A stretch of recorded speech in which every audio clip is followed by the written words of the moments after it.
right, welcome back to episode number 2 of the How I Am Thinking podcast, hosted by yours truly, Mukhtar Muhammad or Mukhtar Muhammad. And I think yesterday we started off very well, very nicely. It was a very raw and intimate introduction to what I like to call the thesis, the foundation of what I plan for this journey to, incorporate. Or this is another problem with how I speak. Sometimes I go into these tangents because I'm trying to be too perfect, and I lose the mind-to-mouth connection. The mind-to-mouth connection, which is the ultimate objective and goal of this podcast, which is to develop my mind-to-mouth connection, as well as at the same time, connecting that to my journey or my goal, of speaking. Or speaking about what I am thinking about.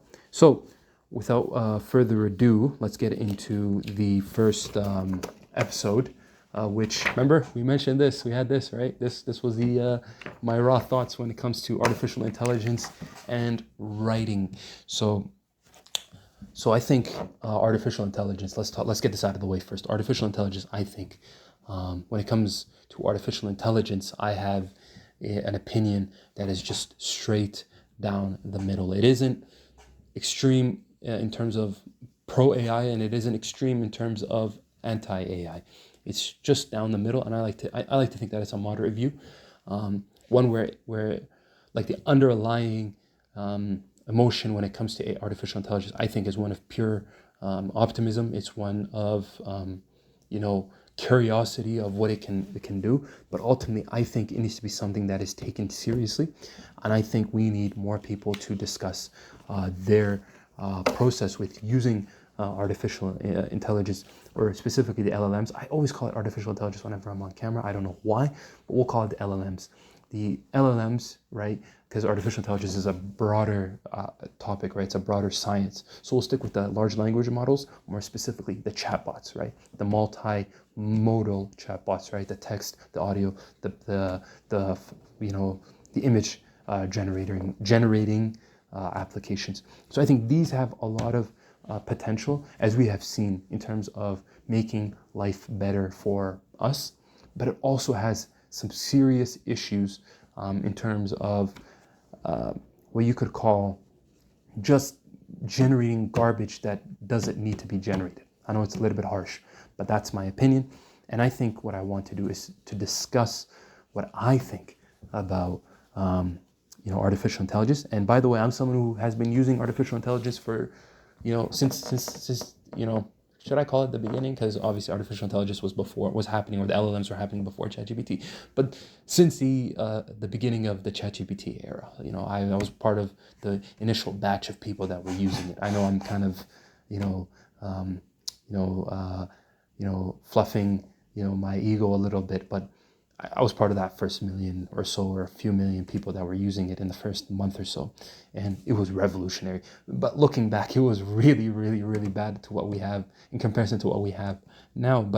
And I was using it very heavily. I was using it for programming. I was using it for thinking. I was using it for all sorts of, minor tasks. And my objective and goal at the time was, I want to see, actually there was multiple goals. The first goal was I want to see its limits. And number 2, I really wanted to become someone who was artificial or AI native. Sorry, there it is again, the AI native, thing. Because at the time, people were talking about how this is going to revolutionize the world. People need to learn how to use artificial intelligence. But ultimately, I just started to see the constraints that artificial intelligence has, and I think I've come to the conclusion that it's not something that is like magic. Because at the beginning we thought it was like magic. Oh my God, look at this thing. It's like it can generate anything. But ultimately, it's just, you have these tokens, and you mention a question, it finds a question, it finds based on pattern recognition or the algorithms. Again, I could be butchering this, the algorithms. It figures out what to say and how to say it. And then now they've added thinking and they've added all these features. But ultimately, at the end of the day, it's a tool. And I think there's a lot of people who are overhyping the negativity of artificial intelligence, or the wrong things that are negative about artificial intelligence. There's some serious things about artificial intelligence that need to be discussed, particularly from a societal point of view. But the most like most of the stuff that people complain about when it comes to artificial intelligence, in my opinion, it isn't important. I think what needs to happen in terms of artificial intelligence is to educate, is ultimately to educate. It's to educate people on how to use artificial intelligence in a, I don't know, what should I call it, in a productive way, in the right way. I'll come up with a term, but to use it in the right way. And more or less, like, we need to capture the curiosity of the users of artificial intelligence and promote that, and not shame people for using artificial intelligence in their day-to-day lives. But the thing I noticed, the people who embrace artificial intelligence first are sometimes people who don't know how to use it properly or to generate something of value.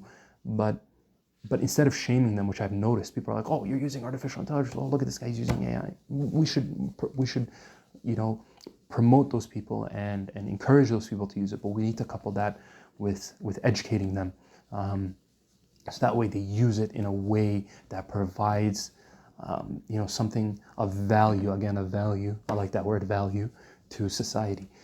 Because so many people have so many ideas and they have all these dreams and goals and projects that they want to do, and artificial intelligence gives them, that extra boost, or it gives them the capability to actually do those things that they would have never done because of a lack of money, lack of skills, lack of money leading to not being able to work with the right people. Artificial intelligence actually gives them, it's almost like content creation, like where I'm talking to you, I'm talking to you on these platforms like Instagram, YouTube.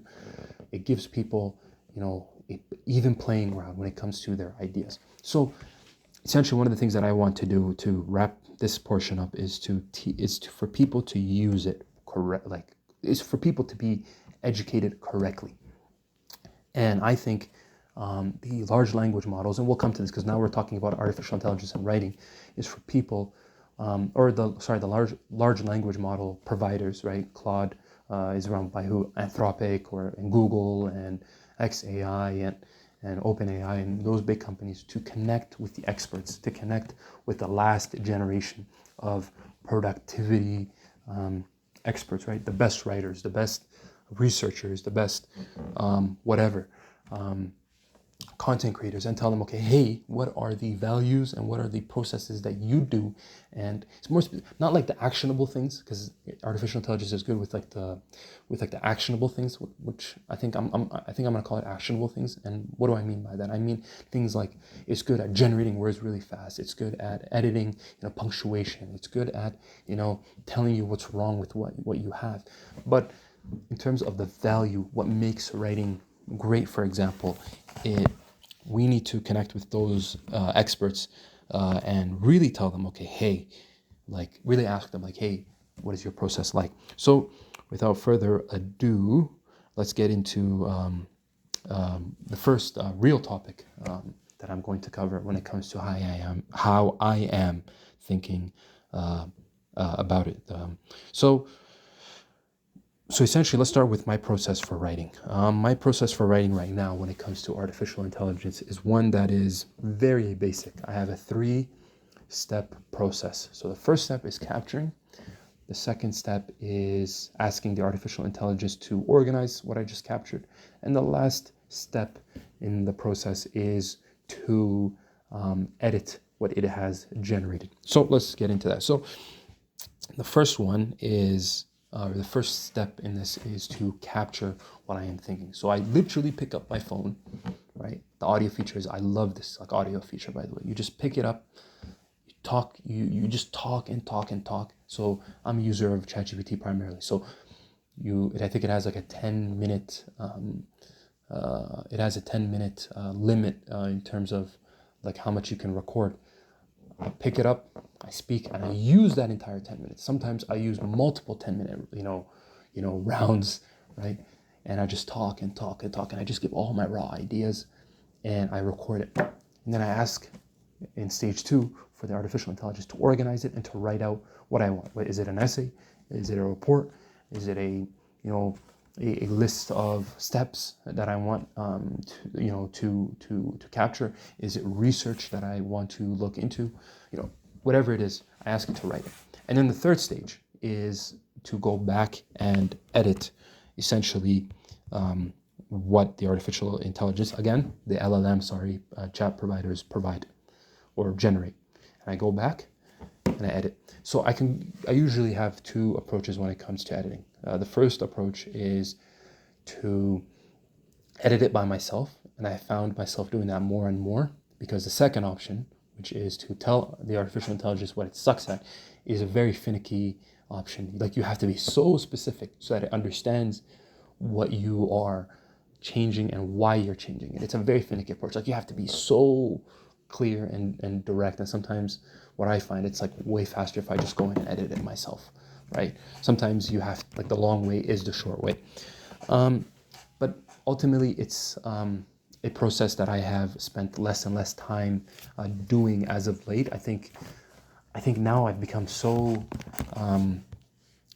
disillusioned, is that the right word, with all this stuff that I'm seeing that's generated by artificial intelligence, that I'm like, why don't we just go back to the old ways, It's very ironic. The young guy is saying, let's go back to the old ways. But essentially, when I look at the writing that the artificial or the LLMs provide, generate, is, there's a set of problems that it has. And we've seen these problems mentioned constantly in the mainstream, right? And these are problems that everybody has an issue with, which is, the em dashes, the short sentences, the fluffy language, the lack of depth, the lack of richness when it comes to writing. And those weird sentences, I think they're called staccato sentences. I just asked the LLM, for example, like the ChatGPT, for example. Let's just say ChatGPT from now on. So I asked ChatGPT, I was like, okay, what are these, short sentences that you mentioned that are it's not X, but it's Y. It's not a problem, but it's a challenge. Those kind of questions. Those kinds of sentences. What are they called? And I think it said it's called a staccato, if I'm not... sorry if I butcher the pronunciation of that. Now, based on that, like I said, I have moved away from spending my time writing with artificial intelligence, and I have now moved to my new goal and my new objective, which is finding my voice when it comes to writing. Because I think writing is more important than speaking, actually, in terms of the best output or the most important output. I think writing is one of those things that is incredibly underappreciated in society nowadays, because again, we have this, you can talk and you can listen easily, 2x speed, 3x speed, you can listen, you can consume information faster, you can speak faster. But writing is one of those things that outlasts you, number one. And number two, if you really do it properly and you really spend the time, you can get all of these incredible ideas and refine it and really put in the effort for people to really consume what you are thinking about or what you want to communicate. And I think that's the number one issue that's missing right now. It's people don't know what their voice is. Go to LinkedIn right now, and I'm guilty of this. Go to LinkedIn.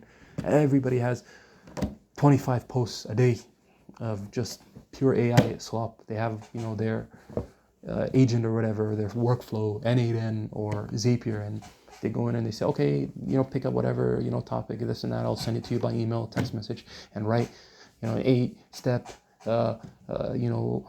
post that's based using this framework of writing, and you lose what writing is about. Now, I'm guilty of that too. I've done it in my LinkedIn. You can go to my LinkedIn. I'm not saying it's wrong. I'm just saying, because that's mainly meant for content creation purposes, but I think we're kind of moving away to that approach when it comes to writing, and it's become almost a science in a way, writing, rather than the art of writing. And I think when you couple that with a generation or I don't even want to say generation, that's kind of disrespectful, but when you couple that with a lot of people, including myself, I'm at the forefront of this, who don't know how to write, who don't know what a voice is even, then you start to deal with problems, and everybody's voice, everybody's writing becomes the same. So despite me giving it everything, the right prompt, telling it not to use a staccato sentence, my voice, telling it, go back to, all the memories, all, that you have of me and my writing, going back to the history of everything that I've written, what I like, what I don't like, write it the way I like to write things. it tends to go back to what it knows best, which is the standard way of writing with artificial intelligence. So now that I have like talked bad about artificial intelligence, let's talk about what it does get right. So a lot of the times I like it, and this is what I've started to use it for, is outlining and organizing my thoughts. And we kind of discussed this. So beforehand, I would capture. And by the way, capturing is a very important skill. I think that might be the next thing I talk about, capturing, how to capture your ideas and your thoughts properly, or how I capture my ideas and thoughts and what works for me. Because I can't say it's the right thing, because again, I'm not the expert, and I'm certainly not someone who is at the forefront or has been doing capturing for a very long time. But so instead of capturing, writing, editing, I think what you should do, in my opinion right now, is capture, outline and organize, or don't even go to outlining just yet. Save the outlining for yourself, because I think the outlining is something you should do yourself. But capture, organize, and then outline/write, and then go back and edit. The last three you should do on your own. So I think the outlining, it's doing an incredible, in terms of the outlining and organizing, it's doing an incredible job with. So in terms of long form sentences as well, it does an incredible job as well. Because with long form sentences, what I tend to find is I can capture all of these incredible ideas, right, and tell it to write a really good long form sentence, and it does a good job when it comes to that. If you tell it to do it, just give me one good long form sentence, and I have 3 ideas or 4 ideas that I don't know how to structure properly, I ask it, okay, hey, put this into a long form sentence, and again, look at it, organize it in that sentence, and it does a very good job with regards to that. So if you also explain it in terms of content creation to like the audience that you're going for, it also does a pretty good job with regards to that in terms of content creation. Now we're going to take a small little check break because I have to change my camera battery. All right, welcome back to part 2 of episode 2 of the How I Am Thinking About It podcast or show. So I think we just finished up what I think artificial intelligence gets right. And we were currently discussing essentially before what we thought artificial intelligence was getting right, what it gets wrong. And to summarize what I feel like artificial intelligence gets wrong, it's a lack of sentence structure, it's a lack of depth, arguments being lost due to a lack of understanding of what your voice is, and more specifically, outsourcing your voice to a generic tool that is artificial intelligence, that has its benefits, but ultimately approaches things with its own voice and own analysis because of the way that it's built. And what we end up having is an issue that is everybody having the same voice, and this is something we should discuss, and we will be discussing more in depth. We'll be discussing this in more depth in this show. Now let's get into something I find to be very interesting when it comes to writing with artificial intelligence, and that is conflating writing and analysis, and using artificial intelligence for both writing and analysis, which I don't think is a bad thing, but I'm becoming a little bit more radical in thinking you should do the analysis by yourself. Maybe that's also another episode we can talk about how you should analyze things. But it's conflating the two and putting the two together and doing it at the same time and asking the artificial intelligence to provide some sort of analysis and writing. And what ends up happening is you have these like grammatically correct, reports that have the right buzzwords, but they're so shallow and there's like no real analysis. And I'm guilty of that, by the way. I'm so guilty. I've been guilty of this in the past. And it looks polished. It feels polished. It looks like, some major institution, wrote something like this, but it's just garbage. Because again, you don't have your voice. You've outsourced your analysis, and you've outsourced your writing. And what ends up happening is, and I think as I'm talking about this, there's like a range that you should go for. Like, do you want to use artificial intelligence for, your writing? Do you want to use artificial intelligence for your analysis? Or do you want to be someone who uses a little bit of analysis, or using artificial intelligence or the LLM for just a little bit of analysis, but a lot of writing. Or maybe you are someone who uses artificial intelligence for a lot of writing, a lot of analysis, a little bit of writing. Like, you have to find your range. But at the end of the day, you can't just be someone who says, I'm going to use it for both analysis and writing 100% and outsource it. Otherwise, you're not original. And you are essentially cheating the process for yourself. Another thing that I have noticed is there's a difference between a generic and a robotic, right? And there's an issue that I have been noticing, which is there's the generic kind of writing that we all write. Like, we all have, like a grade 7 and grade 10 kind of writing. And this is like normal, right? We have generic writing. And I think maybe this is something we should also talk about, the different kinds of writing, in my opinion. I think I have like a little, set of, definitions and descriptors, and, this, chart of like different kinds of writing that I have picked up in my few years of being an ESL teacher. But there's just generic writing, which is no problem, which is like me and you writing. And I think we need more of this. But I think people don't want to be generic. So what ends up happening is they substitute it for robotic and artificial. Using what? Artificial intelligence. And that's 100%, like levels below artificial intelligence. And that's like a basic prompt, basic AI analysis, and it's copy and pasted, like to whatever medium that you're trying to, post it on. And I think that's just lazy, and people should stop, should stop doing that and just replace it with their generic approach. You can have, a few issues with your grammar, you can have a few issues with your punctuation, and maybe not get all the analysis and all the points, but it's better to be generic than to be robotic and artificial, at least in my opinion.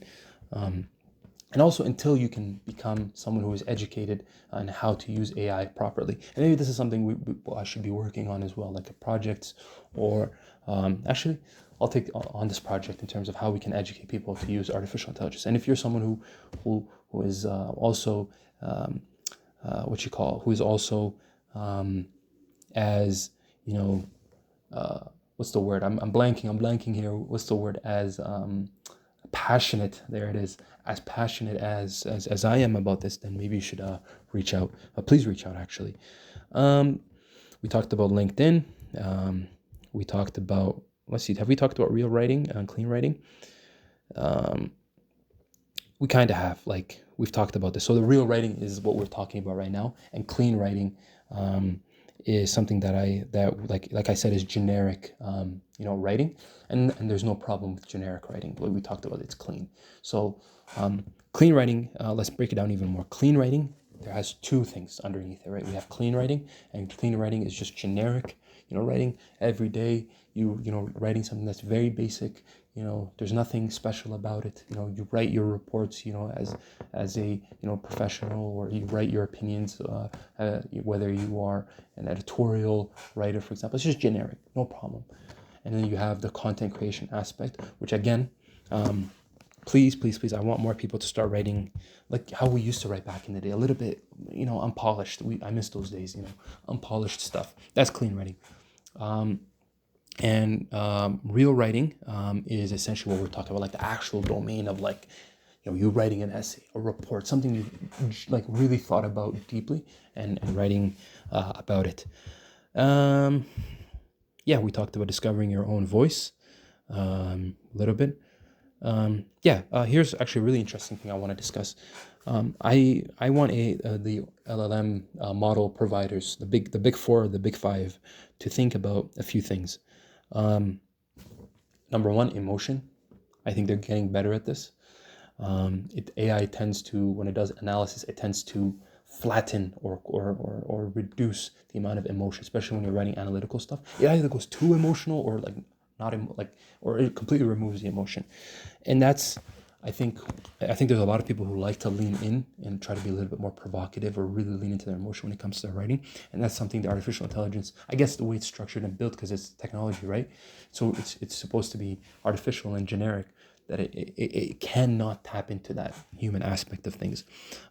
Descriptiveness, I think artificial intelligence providers should think about descriptiveness and depth, and really spend time trying to help the artificial intelligence suck out as much important detail as possible to provide the writing before it starts writing on its own. So again, I don't know how it's built on the back end. It really depends. Could it be that in the beginning, because again, I feel like again, it has to be, this writing thing has to be a process which is collaborative, right? Not generative, but collaborative. Like you need to have a collaborative approach with the LLM chatbot or whatever. It's not like questions, because I know at the end it asks you like questions like, okay, do you want to do this or do you want to do that? No, like it needs to be a more immersive experience. Like we have like, you know, different tabs and whatnot. I know there's like applications that do that are outside of these 4 big model like providers or 5 big providers. I'm pretty sure they're out there. But I mean, like these big models, they need to understand, okay, it's not just like coding or programming. Programming can work, the current setup, the layout, it works. But you know, you need like an immersive tab. Like you need it to be almost a cinematic, almost like immersive, like full experience. And I think this is, if you're gonna take one thing away from it, like if someone who works in these companies is watching this and wants to take something away, it's make it a collaborative process. Yeah, I think what makes a sentence feel like a sentence, in my opinion, like we talked about this, it's the unique analysis, and it's also something I think that the AI can't necessarily understand. It's the creative play on words. I think there's people who are very witty and very good with words, that the AI is just weak at that. It sucks at that. It's just generic analysis.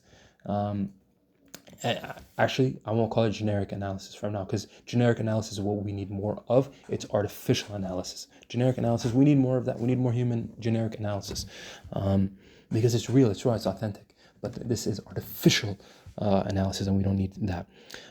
Taste, which is, by the way, there's also another idea I'm looking more into, which is these topics or these ideas that are taking their place in the mainstream zeitgeist or whatever, and that's these little buzzword ideas like clarity and taste. Those are two ideas that I've seen more and more of, and I think that's due to the influence of artificial intelligence. But maybe we'll talk about that in another episode. But I'll steal that. I like that one, taste.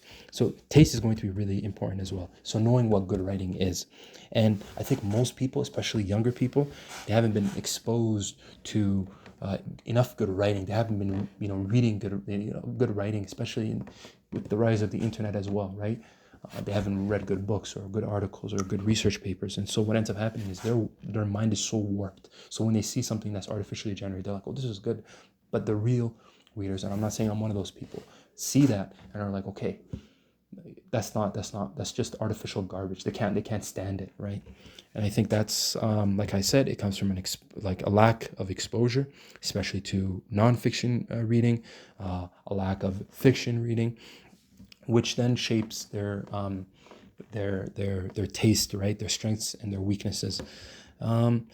And as AI writing, starts to flood everything, I have it written here, people will lose the ability to develop the right taste. So, for example, I have an analogy of Gordon Ramsay, for example. Gordon Ramsay has all these broad experiences during his time as a chef or studying to be a chef.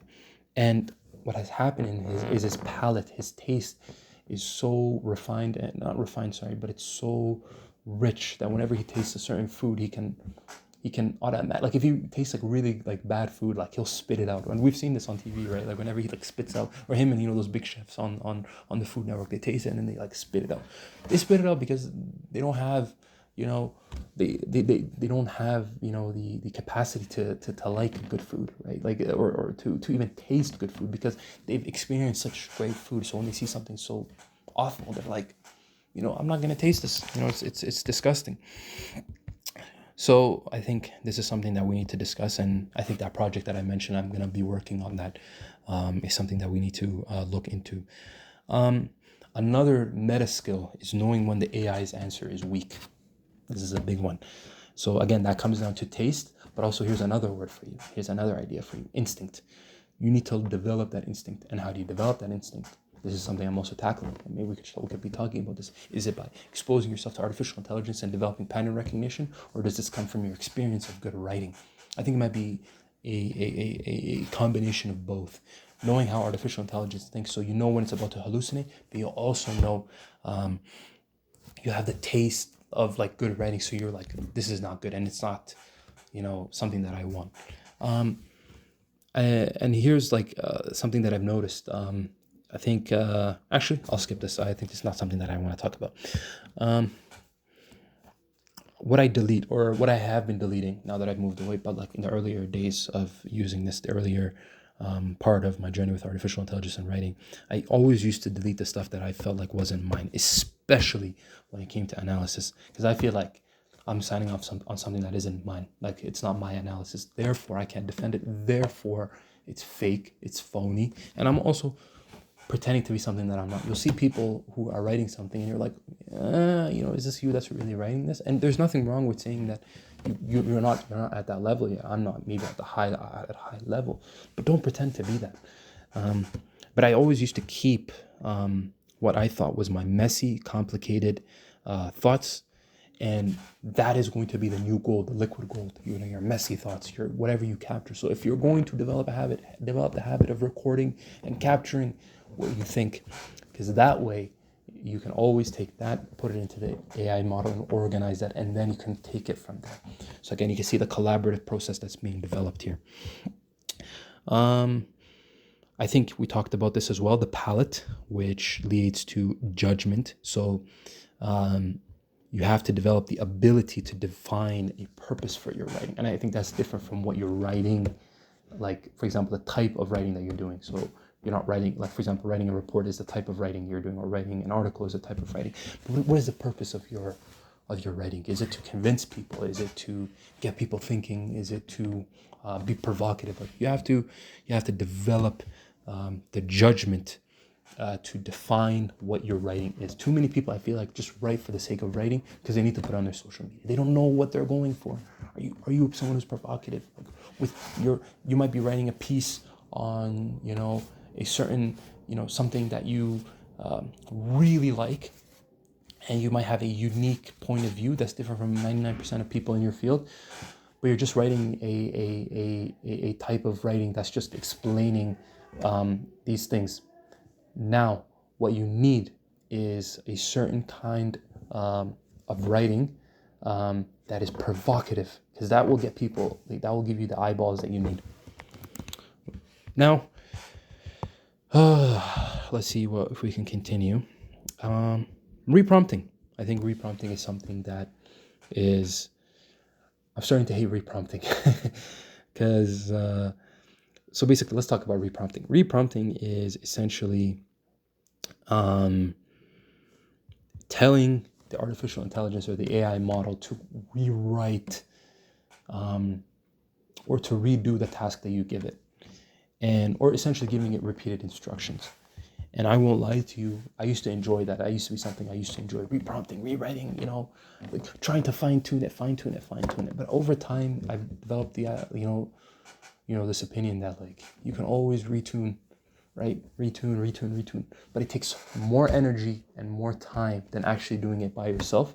It's less painful. It's more exciting, but it's less painful. But it's more painful if you do it yourself. But you save more energy, and you save more time, and you actually develop something that's nicer, and you grow. You end up becoming, and you also grow in a way that you wouldn't have if you used the artificial intelligence, and also you're less frustrated as well. I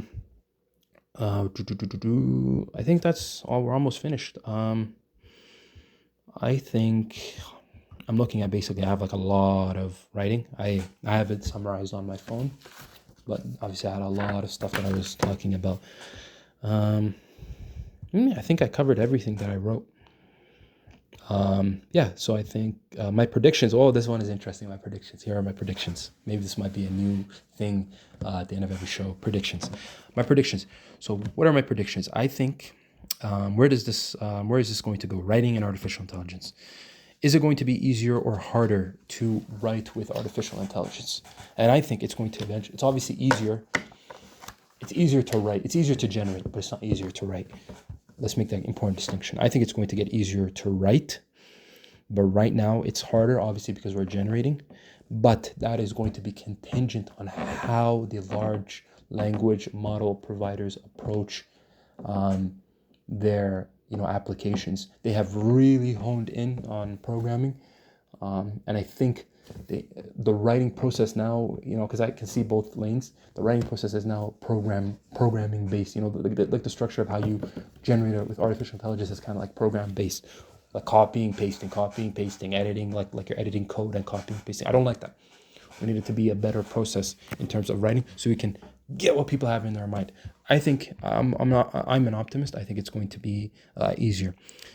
Is voice going to become more valuable? Absolutely. Voice is going to become the most valuable, scarce skill that people are going to either excel in or really, really, really lack. Your ability to understand what voice is. Actually, let's do a show on that. We're going to do a show on that soon, actually. Voice, how do you develop your voice? I'm going to look into that, and I'm going to come back to you. Editing as well. The skill of editing is going to become more important, I think. Your ability to edit on your own. We talked about this, the ability to edit on your own and not relying on the artificial intelligence to edit for you. But editing, similar to how you edit camera, is a skill. It's an art form. So your ability to edit is also going to become important. I'm not talking about things like punctuation editing. No. I'm talking about how you edit and structure, your argument, so that everything's come, so maybe one idea comes, two ideas before another idea, and then another idea comes afterwards. So it has a natural flow, or the flow that you want to set up, because you have, again, a certain purpose. We talked about purpose. More generic writing overall. I think people are really shunning artificial intelligence generated content, and people are going to, in my opinion, going to move away from that, and people are just going to start writing actually, I'm not going to call it generic, but we're going to see, generic, we call it generic, more generic writing. We're going to see a lot more generic writing where people are going to rebel against what we have.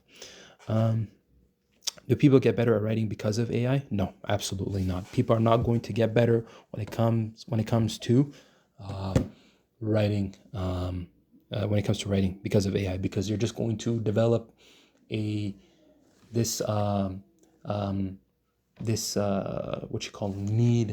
all gonna just rely on writing with AI. So they're going to get faster, like we talked about. They're not going to get better, because people need reps. I need reps, and maybe we can do a little series on me getting better with writing eventually. So who benefits most from this show? I know we're just finished with the predictions, by the way. Who benefits most from the show? I think the person who's going to benefit most from this show is going to be someone who is knows how to write with AI already, and is looking for something richer. They're looking to develop a better develop a better process for writing, and also for people who want to go against the grain and reject what we have, but also are not pessimists, people who are optimists but feel like there's a better way of doing things. And I think that's where we're going to end this. I'm going through essentially if anything else that I might have. So I'm just going to finish with my closing thoughts. I think the biggest misunderstanding most people have is that AI will make you better and faster. It will make you faster, but it will make you better. I'm going to end with this. I wish that the AI companies understood that AI is something that is not making people. It's not going to make people better writers unless they change the process to help people find their voice and to educate people on how to find their voice, and make the process easier for people to find their voice, and then to start generating and allowing people to do it. And to do the whole process, and to make it a process for to develop their reps. And essentially, my advice to people who are writing, to creators in general, or to professionals in general, learn how to write first, and use our AI. I was going to say use AI for analysis, but use it less for analysis. Use it if you really need to, but use it to organize your thoughts. Because your analysis is essentially what you analyze and what you see. So there's no right way to do analysis. It's about what you see. That's what's going to make you unique. But use it specifically for organizing your raw thoughts, and develop the skill set of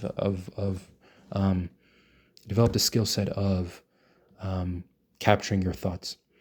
I really hope that this show and episode is going to be one that is fruitful. I really hope that is the case. And at the end of the day, I really hope that we become better writers and better professionals as a result of becoming lifelong learners. And I think we need to become lifelong learners. We need to become lifelong thinkers. We need to become lifelong improvers as well. That's a line. I like that line. So without further ado, like this video. If I'm gonna ask you to like this video if you really enjoyed what you saw. Please subscribe to the channel to get more stuff like this, because I think now we're getting, we're picking up the speed. We're picking up the intensity. So please subscribe as well and follow on your favorite platforms. I'm on a couple platforms right now. I'm really focusing on a couple platforms, but follow wherever you see this, because that's where I'm gonna be. And yeah, comment if you liked whatever you liked about this show, whatever you agreed with, and also comment if you disagreed with me. I like the disagreement. Tell me what you disagree with. And we're going to end on that note. So thank you for tuning in. Like, comment, and subscribe. See you tomorrow.